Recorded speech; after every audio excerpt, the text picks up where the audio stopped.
Maayong buntag sa tanan.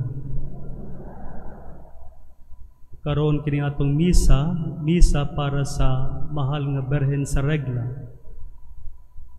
Ug karong adlaw sa Agosto 24 atong gisaulog ang kapistahan ni San Bartolome, usa sa mga apostol sa atong Ginoong Hesukristo.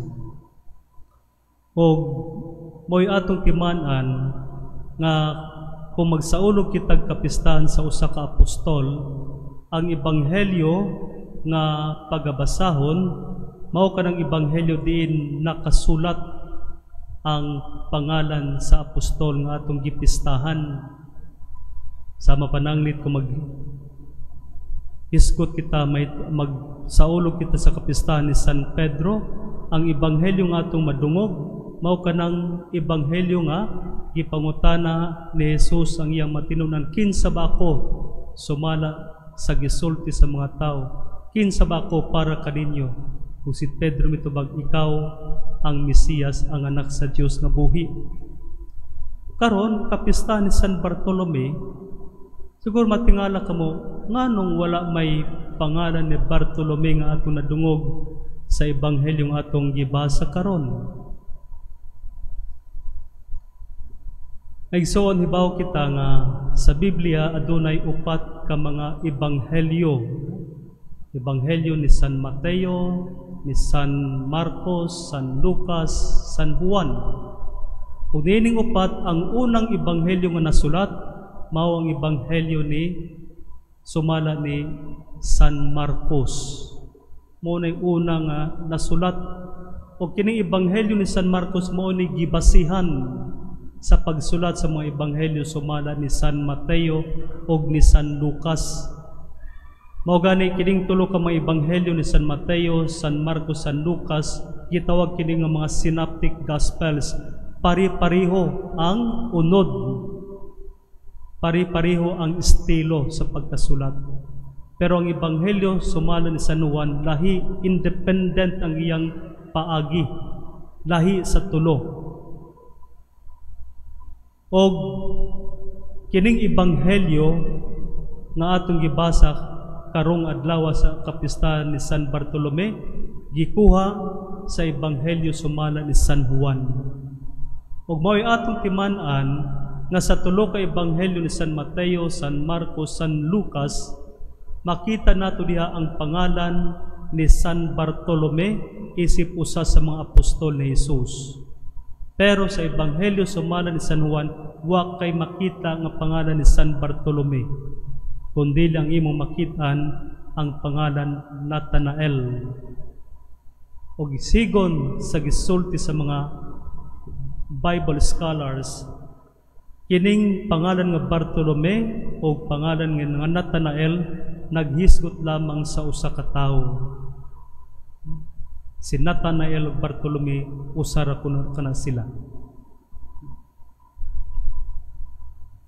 Karon gisugid din sa ebanghelyo nga si Felipe, amigo ni Natanael.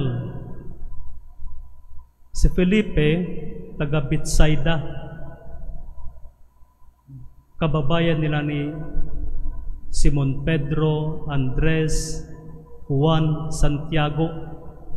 O kining si Natanael o si Bartolome taga Cana, lugar sa Cana. Sa may madungog, sa may lumduman dayon ninyo, dito sa Cana gibuhat ni Jesus ang iyang unang milagro. Ang tubig gihimo niyang bino. So giingon dinhi nga gikahibalag ni Felipe si Jesus. Ug unya nagtuo siya nga kining si Jesus mao kadtong gihisgutan diha sa mga balaod nga gisulat ni Moises, ug moosab kini ang gihisgutan sa mga propeta. Unya sa dihang gikahibalag niya si Jesus, giadto dayon niya si Felipe. Gisultihan niya, giadto niya si Bartolome, si Natanael, gisultihan niya, nakita na namo ang tao nga gihisgutan sa mga balaod ni Moises ug sa mga propeta. Pero unsay tubag ni Nathanael, miingon siya, nabagoy maayo nga gikan sa Nazaret. Nabay maayo nga gikan sa Nazaret, ang lugar diin nagdako si Jesus. Ang Nazaret, sa gisulti sa mga Bible scholars, usa ka gamay nga lungsod. Una, may miingon nga mga 5,000 lamang ka mga lumulupyo. Pero sa dugang pang mga pakisusi, ingon sila, mas gamay pa, menos pa sa 5,000 ang nagpuyo. Mao nga kining si Nathanael dunay bias. Di siya katuo nga ang giisgutan sa mga balaod sa mga propeta magikan sa Nazaret. Dunay bias. Ug mao sabi atong timan-an, dili gayud maayo nga kita adunay paghukom sa usa ka tawo. Kaya ang Ginoo present siya sa tanang lugar, ug ang Ginoo nagalihok sa matag usa ka nato. Dato ka man o pobre, himsog ka man o masakiton, puti man o itom o brown ang kolor sa imong panit, ang Ginoo nagalihok diha sa matag usa ka nato. So tinuod, nagtuo sila nga ang Mesiyas magagikan sa Jerusalem. Pero sa dihang dungog ni Nathanael nga kining si Jesus nagikan sa Nazaret, wa siya motuo, dunay siya bias. Pero unta dili ingon ni ana ang atong pagtan-aw sa matag usa. Nga bisan tuod siya nagapuyo sa probinsya, nga bisan tuod siya pobre, bisan tuod siya walay pinag-aralan, dapat gyapon naton siyang irespeto, tahuron, kay ang Dios nagalihok sa iyang kinabuhi. Kaduha, ang nagustuhan na sa gibuhat ni Felipe, kay sa dihang nahibalag niya si Jesus nga iyang gituuhan nga mo'y gihisgutan sa mga balaod nga gisulat ni Moises o gihisgutan sa mga propeta, wala siya mo kontento diha lamang. O okay na, nakita na nako ang ingon nila nga Mesiyas.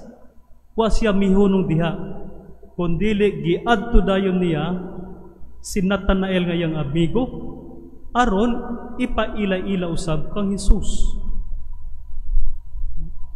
Kung atong mahinumdaman si Andres, sa dihang nakita niya si Jesus, giadto usab dayon niya ang igsuon sa Pedro o giagak niya ngadto kang Jesus.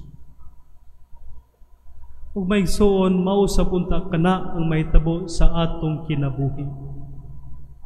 Kitang tanan nangita kang Jesus nga unta siya atong makaplagan diha sa atong kinabuhi.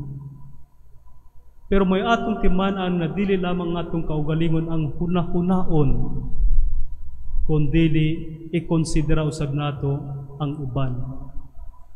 Nga unta kita mamahimong mga instrumento sa pag-agak sa uban natong mga igsuon paduol sa atong Ginoong Hesus. Ingon gayud unta kita ni ana sa pamilya, ang maginikanan mo jud ni ang inyong number 1 nga assignment. Ilabi na ang mga tatay, kamo ang leader, pangulo sa pamilya. Ug ikaw isip tatay, ikaw unta ang mag-una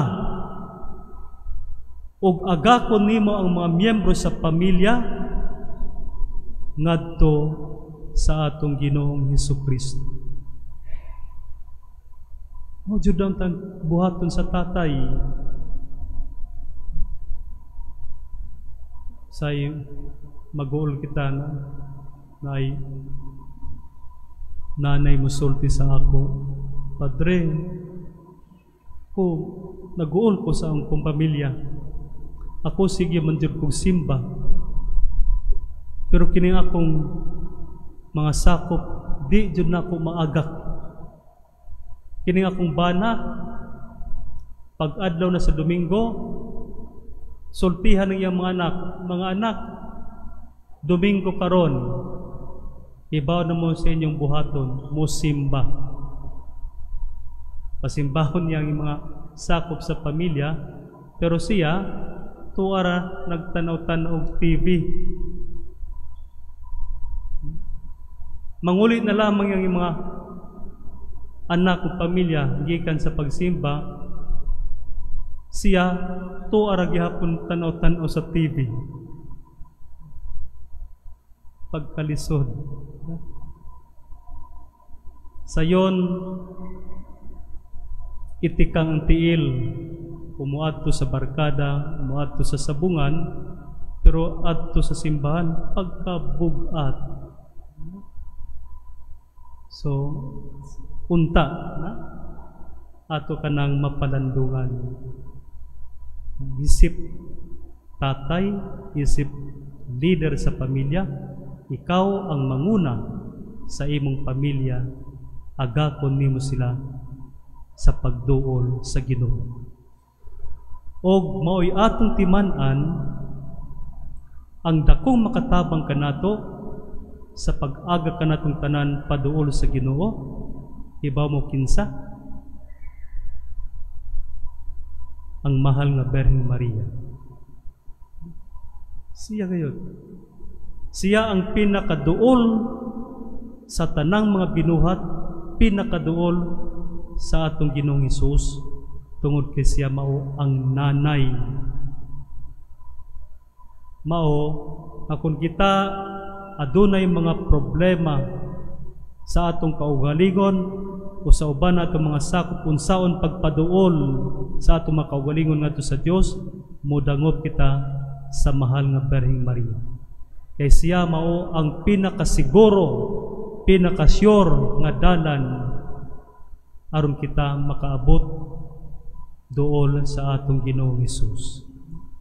Sa atong simbahan, kanunay natong nadungog ang panultihon to Jesus through Mary. Ngadto kang Hesus pinaagi ni Maria.